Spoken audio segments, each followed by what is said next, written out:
यहाँ पर जो प्रतिवर्ष 2 नवरात्रि आते हैं, बसंतीय नवरात्र और शारदीय नवरात्र, दोनों में ही 7-8 सचंडी बड़े सचंडी महायज्ञ का आयोजन किया जा रहा है और भगत लोग जात जड़ूला के लिए यहाँ पर आए हुए हैं। अभी देखने में आ रहा है कि बहुत दूर से भी लोग आ रहे हैं, राजस्थान के बाहर के भी। तो यहाँ क्या व्यवस्था रहती है रुकने की उनके? यहाँ पर 7-8 निजी भवन बने हुए हैं और मंदिर परिसर के अनेक कमरे हैं, उनमें श्रद्धालुओं के लिए रुकने के लिए व्यवस्था है। रात्रि जागरण वगैरह होते रहते हैं तो मंदिर परिसर में होते हैं अपने अपने सब लोग? नहीं, जो जागरण होते हैं अष्टमी को मंदिर परिसर में होते हैं और बाकी दिनों में अपने अपने परिसर में ही लोग करते हैं। प्रशासन की तरफ से क्या सहयोग रहता है आपका, पुलिस वगैरह का कुछ? यहाँ पर स्थानीय रानोली थाना पड़ता है, रानोली थाने के द्वारा यहाँ पर चौकी की व्यवस्था है, उसमें 5-7 कर्मचारी हैं, वो इस कार्य को संभालते हैं। आप थोड़ा सा हमें यहाँ के महत्व के बारे में बताइए कि जैसे यहाँ पूजा पाठ करने से क्या फल मिलता है, क्यों भक्त लोग आते हैं? ये भगवती शाकंभरी जी का विग्रह है, इसका उल्लेख दुर्गा सप्तशती में भी आता है और ये शाकंभरी मंदिर में 2 मूर्तियाँ हैं, एक ब्रह्माणी एक रुद्राणी, और लगभग संवत 799 का प्राचीन शिलालेख यहाँ पर उपलब्ध है। इस प्रकार ये अत्यंत प्राचीन और सिद्धपीठ स्थान है। यहाँ पर सकाम और निष्काम दोनों तरह के कार्यक्रम भक्त लोग करते हैं और अपने अभिष्ट को प्राप्त करते हैं। मैं यहाँ मेले में शाकंभरी माता मेला शिविर में मेरे को आयुर्वेद विभाग से यहाँ पर सेवा के लिए नियुक्त किया गया है और मैं जो है यहाँ देख रहा हूँ कि दूर दूर से यात्री आते हैं। माता की बड़ी प्रतिष्ठा है, बड़ा प्रभाव है। यहाँ पर जात जड़ूले आते हैं, उनके वहाँ यात्री आते हैं। हमारी जो टीम है मेला शिविर में, जो टीम है वो रात दिन जो है सेवा दे रही है। आयुर्वेद विभाग ने भी यहाँ मेला के लिए स्पेशल बजट आवंटित करके औषधियों की व्यवस्था की है और यहाँ बहुत अच्छा लग रहा है हमें कि हमें ये आयुर्वेद की सेवा जो हम दे रहे हैं उससे हम देवी की ही आराधना हो रही है और हमें मानव की सेवा करने का बड़ा मौका मिल रहा है।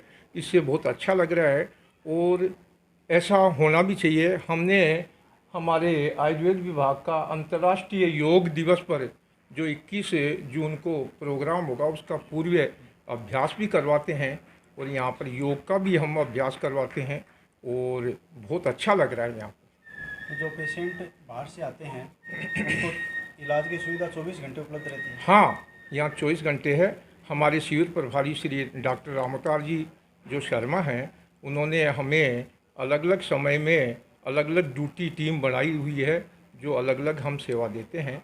इस समय अभी हम 2 हैं, कंपाउंडर जी हैं और 2 हैं सुबह की ड्यूटी पर आएंगे।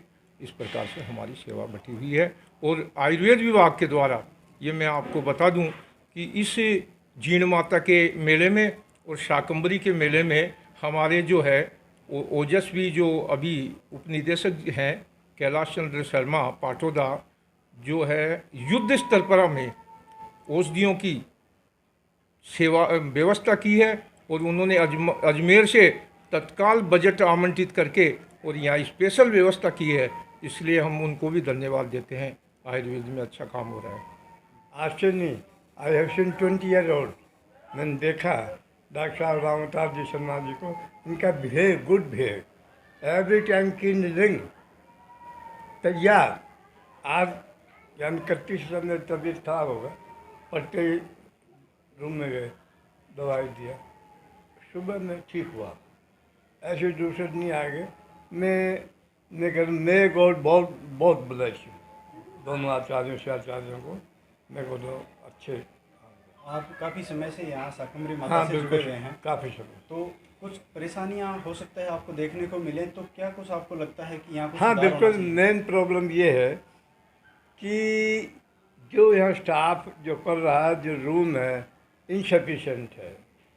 यानी दवाइयाँ, और अगर पेशेंट, ये नहीं है पेशेंट नहीं आते, पेशेंट बहुत आते हैं और हवा को वाट किया जाता है, लेकिन मान लिया धूप आ जाती है तो पेशेंट बाहर में बैठेगा, इनको भी दुख होता है और देखने वालों को दुख होता है। ये मैं कहता हूँ तो पर्यटन जो भी गवर्नमेंट को उसमें करना चाहिए, गांव में और कहीं न कहीं स्टैंड होना चाहिए।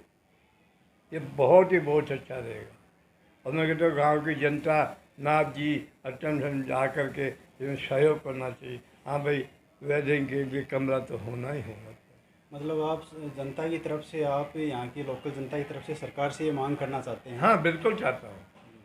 मैं चाहता हूँ, और चाहे तो मैं तो लिख के भी दे सकता हूँ, चाहे सीएम को, आयुर्वेद विभाग को और को मैं अप्रूव भी कर, ये होना चाहिए।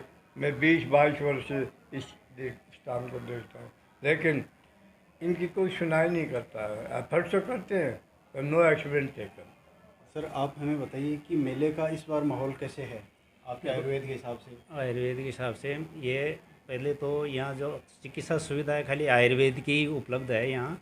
और हम जैसे यहाँ अहर्निशम सेवा में ध्यान में रखते हुए रात दिन की 24 घंटे की सेवाएं देने का हम प्रयास कर रहे हैं। विभाग से भी हमारे ऐसे आदेश हुए हुए हैं।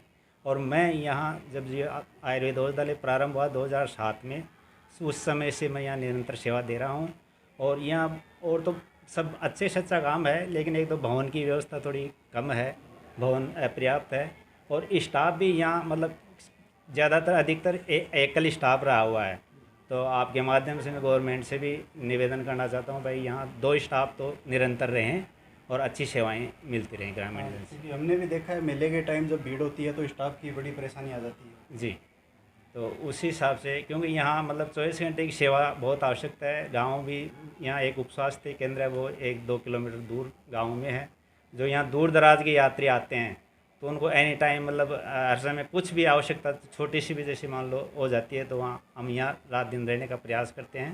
लेकिन 2 का स्टाफ रहे तो और अच्छी सेवाएँ दे सकते। एक यहाँ पर नेटवर्क का इशू आता है, कोई ऐसा केस आ जाए कि भाई उसको अर्जेंट में आपको कॉल करना पड़े, तो नेटवर्क की क्या कुछ डिमांड है आपकी? नेटवर्क एयरटेल का है यहाँ, तो वैसे तो पर्याप्त रहता है, लेकिन अभी वर्तमान में जो ये एकत्रित ज़्यादा लोग हो रहे हैं तो अभी तो बहुत ही परेशानी है, नेटवर्क की बहुत कम चल रहा है। और जो नेटवर्क हम फ़ोन से भी कॉल आते हैं तो मान लो इधर उधर जाते हैं, देखते हैं, और यहाँ भी सेवाएं अच्छी तरह दें। नेटवर्क भी अच्छा होना चाहिए।